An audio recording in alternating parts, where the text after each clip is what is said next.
శుభోదయం పిల్లలు. మనం ఈరోజు చూడండి తెలుగు వ్యాకరణం గురించి నేర్చుకున్నాము.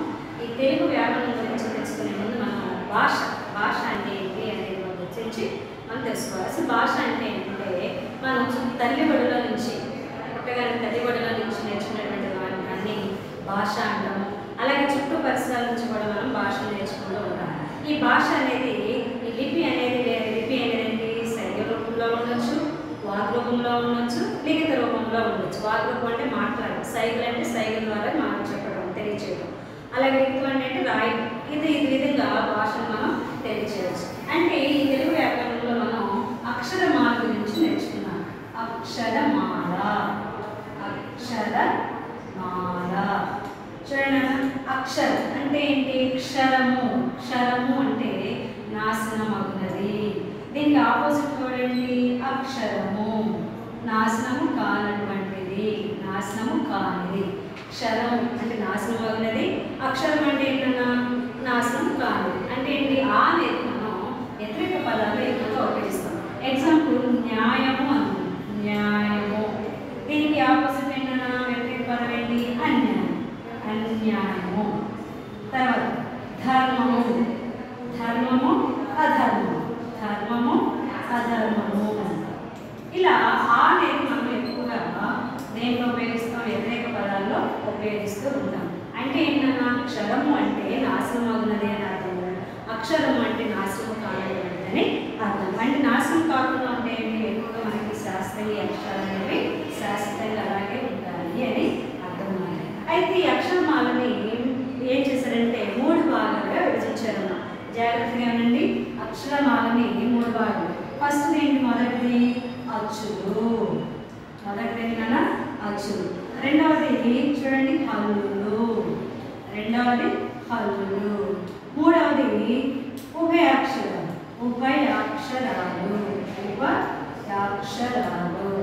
అంటే ఇలా 3 రకాలుగా మంది అక్షరమాల అనే దాన్ని 3 రకాలుగా విభజించాను. వీటి గురించి ఒక్కొక్క దాని గురించి మనం వివరంగా చూద్దాం. ఈ అచ్చులు చూడండి. అచ్చులు ఏంటి అంటే మొత్తం 16, హల్లులు మొత్తం 37, ఉభయాక్షరాలు మొత్తం 3. మొత్తం కలిపి అక్షరాలు ఏమేంటే మొత్తం 56 అన్నమాట. ఈ 56 అక్షరాల గురించి మనం వాటికి కొన్ని పేర్లు పెట్టడం జరిగింది. వాటి గురించి మనం క్లియర్గా చక్కగా మనం నేర్చుకున్నామని జాగ్రత్తగా చూడండి. ఫస్ట్ ఏం చెప్పుకున్నాము? అచ్చులు అన్నాం కదా. ఈ అచ్చుల్లో చూడండి ఎన్ని అనుకున్నాము? 16 అనుకున్నాము. చూడండి అచ్చులు ఎన్ని? 16. చూడండి ఇదేంటి? ఆ, ఇది ఆ, ఈ, ఇది ఈ, నెక్స్ట్ ఓ. అరు చూడండి అమ్మా. అరు ఎలా రాయాలి? పై వరకు వచ్చింది. ఇలా ఈ 4 కూడా మనకి ఈక్వల్గా ఉండాలి. అరు.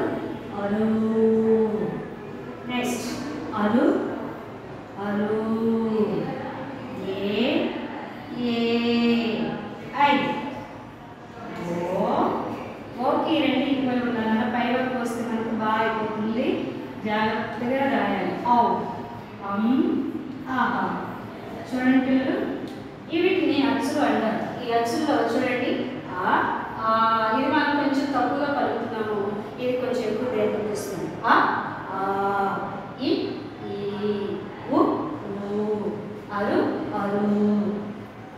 అలు. వీటిని అలు అంటున్నాం. వీటిని ఎక్కువగా మనం ఇప్పుడు వాడుక భాషలో ఉంచలేదు కాబట్టి ఎక్కువగా మనం ఈ తెలుగు భాషలో ఉపయోగించలేదు అన్నమాట. వీటిని వాడుక భాషలో నుంచి ఇస్తారు. ఏ ఐ ఓ ఔ ఆహా. వీటిని అచ్చులు అంటారు. మొత్తం అచ్చులు ఎన్ని అంటే మొత్తం మనం ఏం చెప్పాలి? 16 అని చెప్పాలి. అయితే వీటి తర్వాత ఏమన్నా చూడండి హల్లులు ఏమని చెప్పుకున్నాం కదా. హల్లులు ఏమని చెప్పుకున్నాము? 37 అని చెప్పుకున్నాము. చూడండి ఇప్పుడు హల్లులు అని పెట్టుకొని జాగ్రత్తగా చూడండి. హల్లులు ఏమని చెప్పుకున్నాము? 37. చూడండి జాగ్రత్తగా చూడండి అన్న. క, ఖ, గ, ఘ, ఞ, చ. తర్వాత చూడండి చ. దీన్ని పైన రాస్తారు. చ, జ, ఒత్తు జ, ఇని. నెక్స్ట్ ట ఠ డ ఢ నా. తర్వాత చూడండి త థ ర థ నా. నెక్స్ట్ ప ఫ బ భ మా. చూడండి అమ్మ చిన్న చిన్న పెట్టి ఇక్కడ వరకు వచ్చి ఇలా అవ్వాలి. మాకి యాకి తేడా చూడండి. తర్వాత చూడండి యాడలా చూడండి యా రా లా వా స ష స హ అడ అక్ష బండి. ఇలా మనకి కా నుంచి బండిల వరకు ఉన్నటువంటి వాటిని మనం హల్లులు అని అంటాము. అయితే దీంట్లో మనకి ఖచ్చిత తప్పులు ఉన్నాయి కదా. ఈ 5లో కొన్ని వర్గాలుగా 5 వర్గాలుగా విభజించారన్నమాట. చూడండి కక్క గగ్గ ఇలా ఉంది కదా. దీన్ని ఏమంటామంటే మనం కా వర్గము అంటాం. వర్గము ఏమంటామన్నా దీన్ని కా వర్గం. ఇది చాచ జడ్జాలు ఉన్నాయి కాబట్టి దీన్ని ఏ వర్గం అంటాము? చా వర్గము అంటాం. ఏ వర్గం అంటామన్నా? చా వర్గము అంటాం. చూడండి వీటిని చూడండి. తర్వాత టా ఉంది కాబట్టి దీన్ని ఏమంటాము? టా వర్గము అంటాము. ఏ వర్గం? ఫస్ట్ ఏ లెటర్కి టా వర్గం అది చెప్పాలి. తర్వాత తా వర్గం. ఏ వర్గం మరి? తా వర్గం. తర్వాత ఏముంది? పా వర్గం. ఏముందన్నా? పా వర్గము. చూస్తున్నారు పిల్లలు? ఇలా కా వర్గము, చా వర్గము, టా వర్గము, తా వర్గము, పా వర్గము ఈ 5ని ఈ 5 వర్గాలు విభజించడం అనేది జరిగింది. కా వర్గంలో కక్కగడ్డ ఉంటాయి. చా వర్గంలో ఇవి ఉంటాయి. తట్టలడ్డ తత్తలడ్డ అని ఇలా 5 వర్గాలుగా విభజించడం అనేది జరిగింది. వీటిని వర్గాలు అని అంటూ ఉంటారు. అయితే ఇక హల్లుల్ని ఇంకా ఏమంటారంటే అచ్చులనేమో స్వరములు అంటారు, హల్లులనేమో వ్యంజనములు అంటారు. ఏమంటారు కదా? వ్యంజనములు. వీటినే వ్యంజనములని కూడా అంటారు. చూడండి పిల్లలు, ఇక్కడ మనకి చా అనేది, తర్వాత ఈ ఝా అనేది నేను బాక్స్ పడుతుంది చూడండి అమ్మ. బాక్స్ పడుతున్నవి ఇవి ఎక్కువగా వాడుకలో ఇది ఉంది కానీ ఎక్కువగా పద్యాల్లో ఎక్కువగా వాడుతూ ఉంటాం. బండిరా అనేది ఎక్కువగా పద్యాల్లో వాడుతూ ఉంటాం. హల్లు ఎన్నయ్యాయి? 37. వీటిని వ్యంజనములని పిలుస్తారు. ఈ ఖచ్చితంగా ఉన్నటువంటి 5లో కూడా వర్గాలు 5 వర్గాలుగా విభజించడం అనేది జరిగిందమ్మా. కా వర్గమని, చా వర్గమని, టా వర్గమని, తా వర్గమని, పా వర్గమని విభజించడం అనేది జరిగింది. తర్వాత చూడండి ఈ మొదటి 5 ఉన్నాయి చూడండి. ఖచ్చితంగా ఉన్నాయి చూడండి. వీటిని మనం సులువుగా పలుకుతుంది చూడండి. ఖచ్చితంగా ఇవి కొంచెం కఠినంగా పలుకుతూ ఉంటుంది. క చ ట త ప ఖచ్చితంగా. వీటిని ఏమని పిలుస్తాము అంటే పరుషాలు అంటాము. ఏమని పిలుస్తాము దీన్ని? పరుషాలు. తర్వాత చూడండి గజడ దెబ్బలు. గజడ దెబ్బలు చూడండి. పరుషాలు ఏమో గజడ దెబ్బలేమో పరుషాలు అంటారు. క చ ట త ప వీటిని ఏమంటారు? వీటిని పరుషాలు అంటారు. మరి గజడ దెబ్బలేమో సరళాలు అంటారు. కొంచెం సులువుగా పలికే వాటిని గజడ దెబ్బలేమో గ జ డ ద బ. వీటిని ఏమంటారు? సరళాలు అంటారు. సులువుగా పలికే వాటిని మనం సరళాలు అంటారు. కొంచెం కఠినంగా పలికే వాటిని ఖచ్చిత దెబ్బలు వీటిని ఏమంటాము? పరుషాలు అని అంటాము. సులువుగా పలికే వాటిని గజడ దెబ్బలని అంటూ ఉంటాము. అర్థమవుతున్న పిల్లలు? అంటే ఇది ఫస్ట్ లైన్లో ఉన్నటువంటి ఈ 5 లెటర్ని, థర్డ్ లైన్లో ఉన్నటువంటి గజడ దెబ్బల్ని గ జ డ ద బని వీటిని కొంచెం వ్యాసం కాబట్టి వాటికి తెలియపోయినా వీటిని సరళాలు అని అంటారు. తర్వాత ఈ లాస్ట్లో ఉన్నాయి చూడండి. అన నా మా. ఈ 5ని ఏమంటారంటే అనునాసికాలు అంటారు. ఏమంటారు నాన్న? అనునాసికాలు. నాసికం అంటే ముక్కు. మన ముక్కు ద్వారా పలుకుతాం కాబట్టి 5 లెటర్స్ 5 అక్షరాలని ఏమని పిలుస్తాము అంటే అనునాసికాలు అంటాం. వీటిని అనునాసికాలు అంటాము. వీటిని మనం అనునాసికాలు అంటారు. నాసికం అంటే ముక్కు కాబట్టి ముక్కుతో పలుకుతాం కాబట్టి అనునాసికాలు అని అంటారు. అర్థమవుతుంది? మధ్యలో ఉన్నవి కొంచెం ముక్కు పలుకుతాం చూసారా? వీటిని వాటిని ఏమంటామంటే మహాప్రాణాలు. ఏమంటారు? మహాప్రాణాలు లేకపోతే వర్గయుక్కులు అని కూడా పిలుస్తారు. వర్గయుక్కులు అనుకోవచ్చు, లేకపోతే మహాప్రాణాలు అని కూడా అనుకోవచ్చు. ఈ విధంగా ఈ హల్లుల్లో ఉన్నటువంటి కా నుంచి మా వరకు ఉన్న వాటిని ఈ విధంగా విభజించడం అనేది జరిగింది. మా వరకు నేను చెప్పాను చూడండి.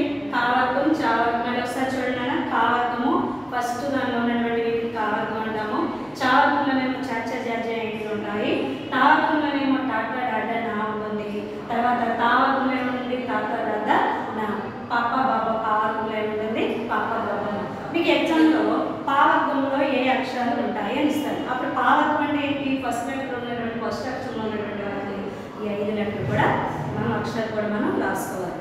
తర్వాత ఈ వర్గాలు విభజించిన తర్వాత వీటికి కొన్ని పేర్లు అనేవి చూడండి. ఫస్ట్ 5 ఉన్నటువంటి మొదటిగా 5 ఉన్నటువంటి అక్షరాలకు కొన్ని పేర్లు చూడండి. క, చ, ట, త, ప, కచ్చట, తప. వీటిని మనం పరుషాలు అంటాము. కొంచెం కఠినంగా పలుకుతున్నాం కాబట్టి వీటిని పరుషాలు అంటాము. గజలం థర్డ్ వరుసలో ఉన్నటువంటి 3వ వరుసలో ఉన్నటువంటి వాటిని మనం గజలం. వీటిని సులువుగా పలుకుతున్నాం కాబట్టి వీటిని ఏమంటాము? సరళాలు అంటాము. ఇక లాస్ట్ ఉన్నటువంటి అనునాసికాలు అంటాం. మేము అర్థమవుతుందా? నాశనం అంటే ఏంటి? ముక్కుతో పలికే వాటిని మనం అనునాసికాలని అంటాము. ఇక మధ్యలో ఉన్న వాటిని వర్గీకులు అనుకోవచ్చు, కొంచెం నొక్కి పలుకుతాం కాబట్టి వాటిని వర్గీకులు అనుకోవచ్చు, లేకపోతే మహాప్రాణాలని అనొచ్చు. ఇక్కడ వరకు మీకు అర్థమైంది.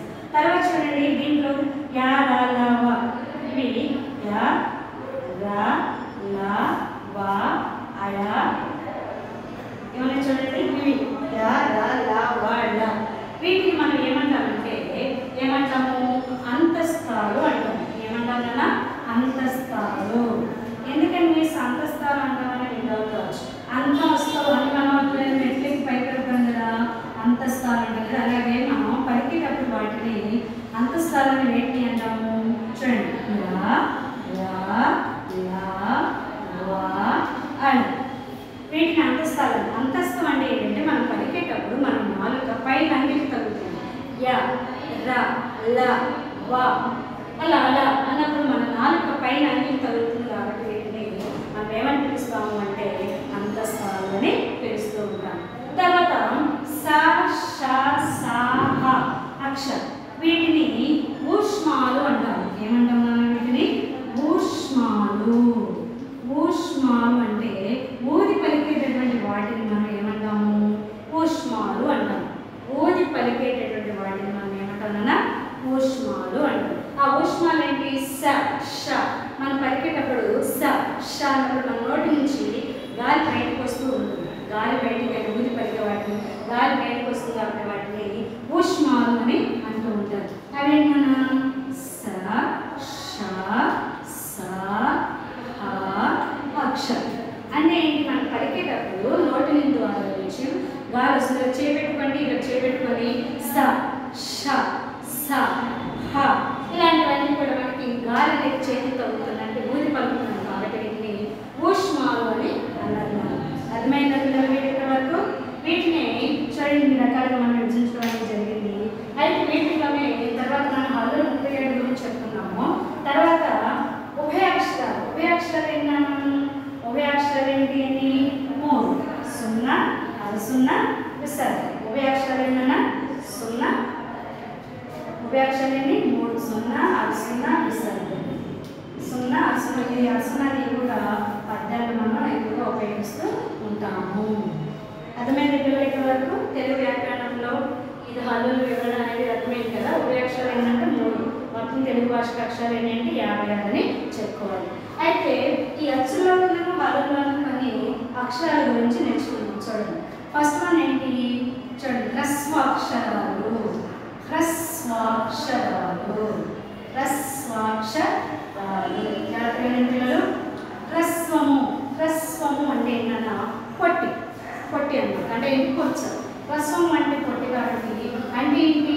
తక్కువ సమయంలో పలికేటటువంటి వాటిని హ్రస్వము అంటారు. అయితే ఉదాహరణ ఏంటి? చూడండి, ఆ, కి, గు, చే ఇలా తక్కువ సమయంలో పలికేటటువంటి వాటిని హ్రస్వాక్షరాలు అంటాము. అంటే తక్కువ దీర్ఘం లేకుండా తక్కువ టైంలో పలికేటటువంటి వాటిని హ్రస్వము అంటాము. అదే ఒక మాత్రా కాలంలో అంటే ఒక కనురెప్ప పాట కాలంలో పలికేటటువంటి వాటిని హ్రస్వాక్షరాలు అంటారు. అర్థమవుతున్న పిల్లలు? తర్వాత రెండవది దీర్ఘాక్షరాలు. ఏంటన్నా? దీర్ఘాక్షరాలు. మనకి దీనికి పేరుగానే తెలుస్తుంది, దీర్ఘము అని తెలుస్తుంది. దీర్ఘాక్షరాలు దీర్ఘం అని తెలుస్తుంది కాబట్టి ఏంటి? కొంచెం 2 మాత్రా కాలంలో అంటే మాత్ర అంటే కన్ను మూసి కన్ను తెరిసే టైంని మాత్ర అంటారు. ఈ 2 మాత్రా కాలం అంటే కనులకు పాటు కాలం అంటే చూడండి, 2 మాత్రా కాలం అంటే కొంచెం నేర్పు వచ్చింది. ఆ, లేకపోతే కీ, కు, చే ఇలా చూడండి. ఇక్కడ ఇలా దీర్ఘం వచ్చే వాటిని మనం దీర్ఘాక్షరాలు అని అనుకుంటాం. ఏమైనా సరే కొంచెం ఎక్కువ సమయం పలికేట దీర్ఘాక్షరాలు అంటాం. తక్కువ సమయం పలికేటటువంటి వాటిని హ్రస్వాక్షరాలు అంటాం. ఏమో అర్థమవుతుందా? నెక్స్ట్ థర్డ్ వన్ వచ్చేసి మూడవది చూడండి, సంయుక్తాక్షరాలు. సంయుక్తాక్షరాలు జాగ్రత్తగా ఏంటంటే సంయుక్తాక్షరాలు అంటే ఏంటి? ఒక హల్లుకు సంయుక్తం, ఒక హల్లుకు వేరొక హల్లు ఒత్తు చేరితే, జాగ్రత్తగా గమనించండి ఇక్కడ, ఒక హల్లుకు అంటే హల్లు అంటే ఎక్కడి నుంచి చెప్పుకున్నాం? కానించి చెప్పుకున్నాం కదా.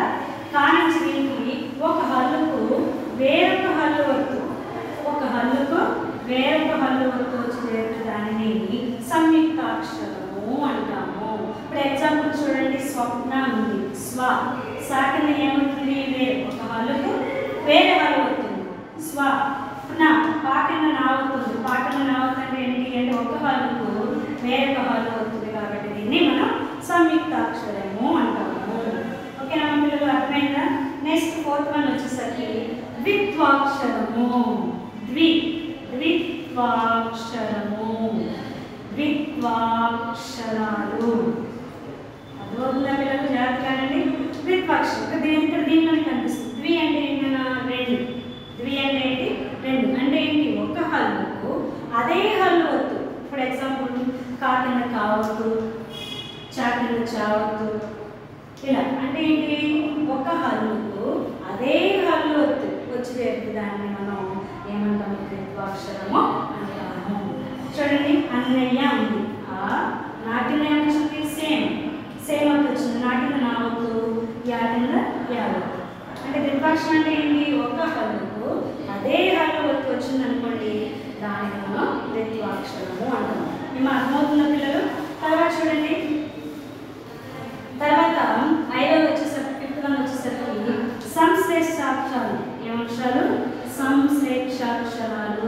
సంశ్లేషాక్షరాలు జాతీయ పిల్లలు.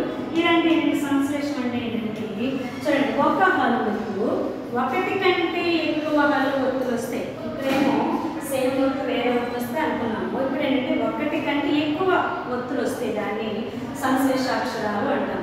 ఎగ్జాంపుల్ చూడండి అన్న, స్త్రీ. స్త్రీ ఉంది కదా, కనిపిస్తుందా మీకు?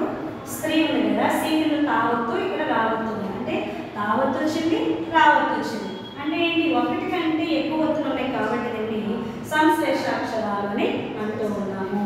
రాష్ట్రము. రాష్ట్రం. రాష్ట్రం షాకింగ్ రావతుంది, రావతుంది, సున్నా. రాష్ట్రం. స్త్రీ రాష్ట్రం అంటే ఏంటి? ఒక హల్లుకు ఒకటి కంటే ఎక్కువ ఒత్తులు ఉన్నాయనుకోండి, దానిని సంశ్లేషాక్షరాలు అంటాము.